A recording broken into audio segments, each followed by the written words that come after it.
Vous savez, quand vous sortez avec quelqu'un, c'est pour découvrir qui est cette personne. La plupart des gens sont tellement occupés à sortir avec d'autres personnes qu'ils ne sont jamais sortis avec eux-mêmes.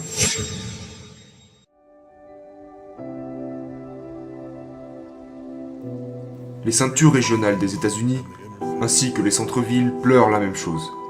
Le manque d'opportunités. Et donc ils se tournent vers la Maison-Blanche pour résoudre le problème. Et la réalité est que ça n'arrivera pas. Ça n'arrivera pas. Il y a des gens talentueux et intelligents qui ne trouvent pas d'opportunités. Dans notre communauté, et même dans d'autres communautés, vous avez ce dilemme des personnes qui font des erreurs dans leur jeunesse, qui sont responsables de quelques infractions pénales. Et donc, 25 ans plus tard, ils ne peuvent tout simplement pas trouver d'emploi ni de logement. Et c'est un réel problème. Donc, pour ma part, je me suis dit que plutôt qu'aller chercher un emploi, je pensais qu'il était important de devenir cet emploi. Vous savez, ouais, être un travail.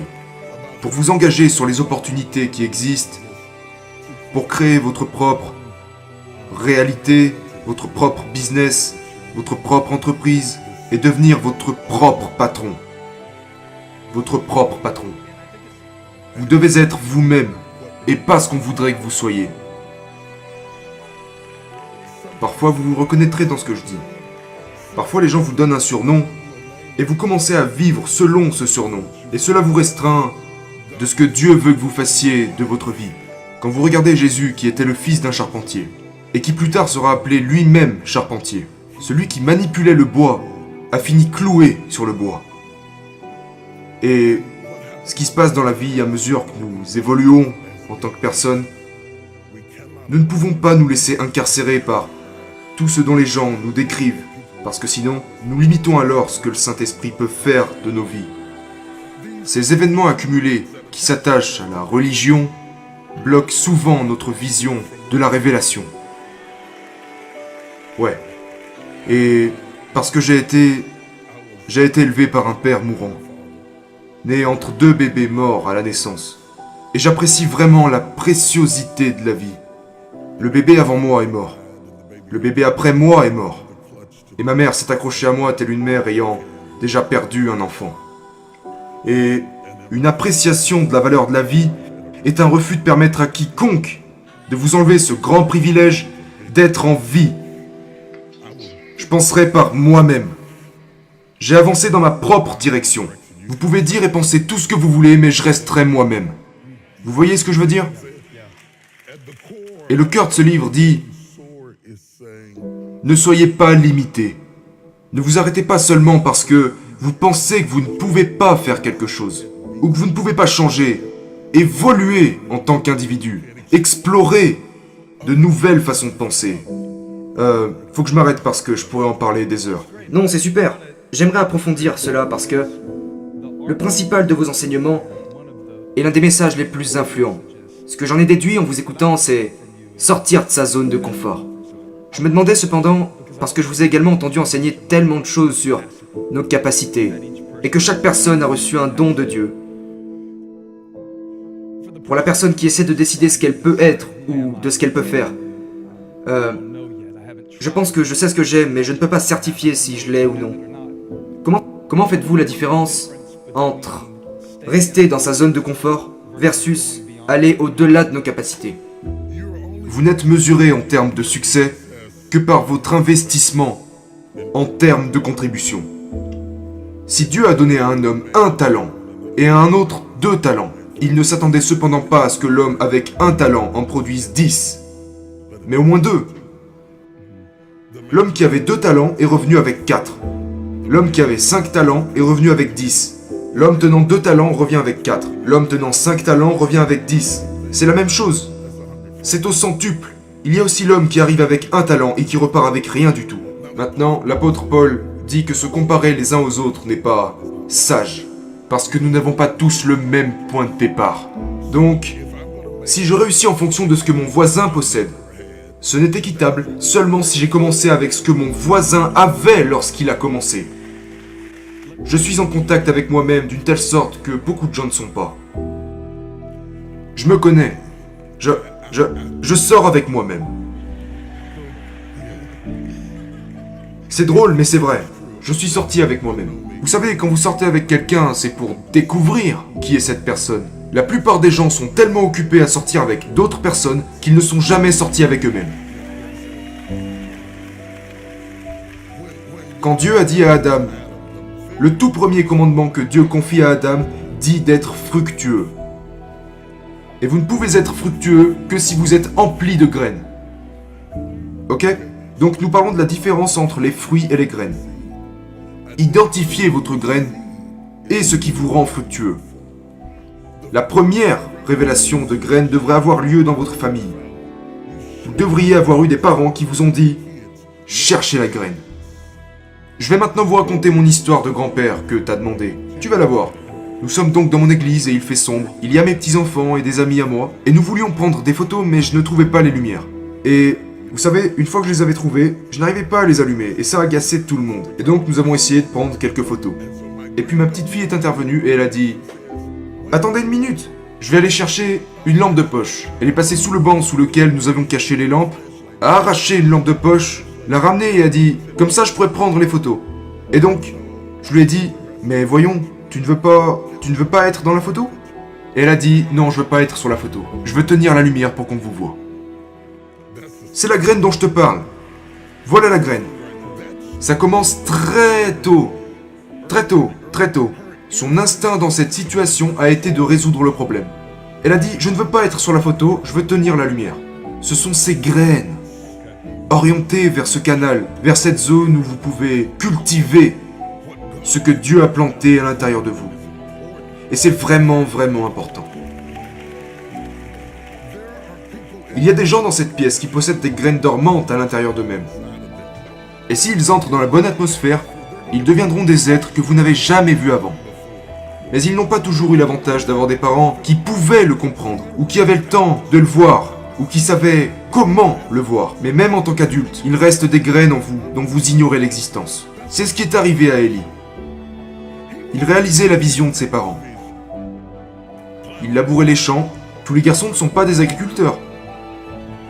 Ce n'est pas juste parce que vous utilisez une charrue, vous êtes un agriculteur. Mais parfois nous sommes coincés parce que les gens attendent de nous. Et nous n'avons jamais découvert qui nous sommes parce que nous vivons le rêve de quelqu'un d'autre. Et donc il labourait les champs et a dit qu'il supposait que c'est ce que la vie avait prévu pour lui. Et donc il tournait en rond, comme beaucoup de gens qui m'écoutent en ce moment. Vous allez au travail, à l'église et chez vous. Travail, église, maison. Travail, église, maison. Vous tournez en rond jusqu'à ce qu'Élie en eut assez. Et puis il s'est ouvert à quelque chose d'autre. Il s'est ouvert à quelque chose de plus grand, en laissant tomber quelque chose de plus petit. Vous comprenez ce que je dis ? Voilà pourquoi des conversations comme celle-ci sont importantes. Parce que je ne jette pas des graines. Je jette de l'engrais. Et si l'engrais frappe la graine, il va donner naissance à des sociétés, des entreprises, à des livres, à de l'art, du théâtre et toutes sortes de choses. Tout ça ici. Mais les gens ne se sont jamais accordé la permission de brûler leur charrue. Voici le problème. Dans la Bible, il est dit que Benjamin, Jacob était en train de mourir. Allongé sur le lit, il parlait à son fils allongé sur le lit en train de mourir. Et il a dit, Benjamin, tu devras chasser comme un loup. Le matin, tu devras tuer la proie. Et le soir, tu devras partager le butin. Regardez l'espace qu'il y a entre les deux. Le matin, tu désires la proie pendant que tu es jeune. Mais si tu ne dévores pas la proie quand tu es jeune, tu n'auras rien à partager quand tu seras vieux. Le matin, dévorez quelque chose. Jetez-vous tout entier à la poursuite de quelque chose. Vous ne saurez jamais ce que vous pouvez faire et ce que vous pouvez être si vous ne vous lancez pas à fond dans ce que vous faites. Sautez dessus, je veux dire, traquez la proie, attaquez-la, dévorez-la. N'attaquez pas pour tuer, attaquez pour dévorer la proie. Et le soir, vous partagerez ce qu'il restera. Quand vous passez tout votre temps à dire « Je suis fatigué, je ne peux pas faire ça », comprenez bien que nous devenons ce que nous disons. Vous ne gagnerez jamais les Jeux Olympiques si vous dites « Oh, je n'ai pas envie de m'entraîner aujourd'hui ». Mais ce n'est pas parce que je ne veux pas m'entraîner, c'est juste que je veux gagner le trophée. Je veux gagner le trophée, mais je ne veux pas passer par ce qu'il faut pour l'obtenir. Vous dévorez le matin et vous partagerez le soir. Si vous vous lancez dans quelque chose et que ça ne marche pas, c'est ok. Essayez autre chose. C'est ce que disait mon fils. Il finit un diplôme d'ingénieur du son sur 4 ans. Il a dit « Je pense que c'est ce que je veux faire, mais supposons que ce n'est pas ma voie. Supposons que je décide de tout abandonner parce que je me serais trompé. » Je me suis approché et lui ai dit « Ne t'inquiète pas pour ça, fils. Si ce n'est pas ta réelle destination, ça sera la chose qui te mènera à destination. » Dieu vous donne une opportunité. Et ce que vous faites de cette opportunité est votre manière de le remercier. Vous comprenez ? Quand Dieu vous donne une opportunité, au lieu de simplement sauter sur l'opportunité, vous êtes censé examiner ce qu'elle pourrait représenter. Je le dis tout le temps. Vous savez, Dieu n'a jamais créé de table. Ouais, j'adore. Continuez, continuez. Dieu n'a jamais créé de chaise pendant toutes ces années en tant que Dieu. Il n'a jamais créé de chaise. Il n'a jamais créé de table. Il a créé les arbres. Et tout le reste dépendait de nous. Quand Dieu vous donne un arbre, imaginez une table, une chaise, imaginez un mur et une pièce, imaginez une cabane en rondin, imaginez ce que vous pourrez en faire, imaginez ce que ça pourrait être, imaginez ce que ça pourrait être. S'il vous tend un enfant, imaginez ce qu'il pourrait devenir. S'il vous tend un conjoint, imaginez ce qu'il pourrait représenter. J'étais dans un safari en Afrique du Sud. J'aime vraiment me balader dans les safaris parce qu'on est si près de tous ces gros animaux, tu sais. Et je regardais les éléphants. Et l'éléphant est fort, grand et puissant. Et son pouvoir réside dans sa corpulence. Il est très imposant, très très imposant. Et vous ne pouvez rien lui faire parce qu'il est si grand. Dieu lui a donné la grandeur comme défense. Le lion rugit. Quand il rugit, tout le monde en est paralysé. Parce que Dieu lui a donné son rugissement comme défense. Le guépard ne peut pas rugir comme le lion, mais il peut courir comme l'éclair.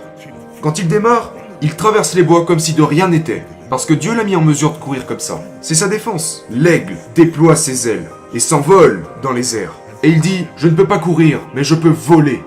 Dieu a permis à l'aigle de voler, parce que c'est sa défense.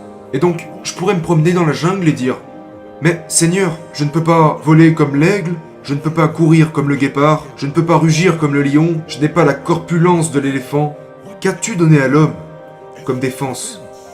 Dans tout l'écosystème humain, quelle capacité? Que m'as-tu donné? Je t'ai donné un cerveau. Ton cerveau est ta défense. Et c'est pourquoi Dieu n'a jamais créé de chaise. Il a créé l'arbre. Et puis vous laisse imaginer comment développer. Vous comprenez ce que je dis? Tu dois regarder autour de toi pour trouver les arbres. Pas des tables. Dieu t'a apporté un esprit. Et la créativité s'occupe du reste. Et ça a fini avec des applications, avec des smartphones, l'ordinateur, et envoyer des satellites dans le ciel. Regardez tout ce que nous avons été capables de faire. Aucune autre créature, aucune autre espèce a envoyé des satellites, créé des smartphones. Regardez ce que nous avons fait avec notre simple tête.